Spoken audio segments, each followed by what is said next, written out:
Alors ici, bienvenue, on se trouve sur le site du collège de Pérossal à Olon pour la journée des visites SIA. Donc on est ici sur ce site scolaire pour montrer la première étape de ce projet, qui est un projet qui a été obtenu sur un mandat de concours ouvert, où on a eu 27 participants. On a eu le bonheur d'être le projet lauréat pour la réalisation de 4 nouveaux bâtiments et puis la transformation des 3 bâtiments Crocs qu'on a aujourd'hui sur le site. Et puis cette journée SIA est aujourd'hui consacrée à la visite de la première étape, donc de la réalisation des 2 premiers bâtiments, avec la salle de gym triple dans un premier des ouvrages, et puis le second ouvrage avec la réalisation d'une crèche, d'un UAPE, d'une bibliothèque scolaire et d'un réfectoire pouvant accueillir jusqu'à 240 élèves.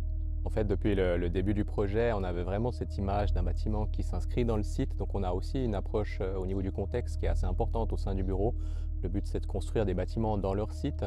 Et dans cette plaine du Chablais, on a beaucoup de ces bâtiments un peu industriels, un peu agricoles, qui sont finalement des grands volumes très simples, avec un simple toit à 2 pans qui viennent couvrir des façades.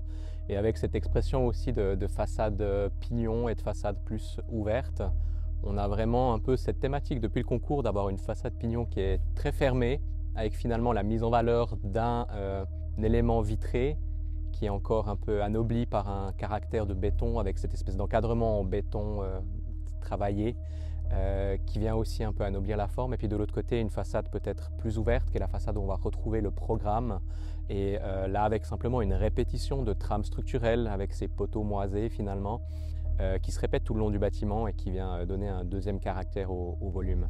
Puis finalement, c'est un peu les deux choses qu'on a gardées au concours et qu'on aurait finalement pu faire le projet que sur ça. C'est la rupture de pente, avec ces bâtiments qui s'implantent vraiment dans cette rupture de pente dans le delta, et finalement 2 pignons relativement fermés avec une traversée centrale qui vient connecter aussi à l'intérieur du bâtiment l'ensemble du programme. Ce qu'on a surtout appris des Crocs, c'est peut-être leur système de construction par trame. Donc cette idée de pouvoir régulariser un système constructif qu'on a pu adapter à nos bâtiments en bois, et puis en faire dialoguer un peu ces 2 bâtiments dans un niveau constructif, je dirais dans un niveau assez fin de compréhension, peut-être pour pas tous les utilisateurs, mais pour les amateurs, je dirais, d'architecture et de construction. On a vraiment pu adapter ces systèmes de polyvalence, de construction par trame, de polyvalence des espaces intérieurs dans l'évolution des bâtiments qu'ils peuvent avoir dans le temps.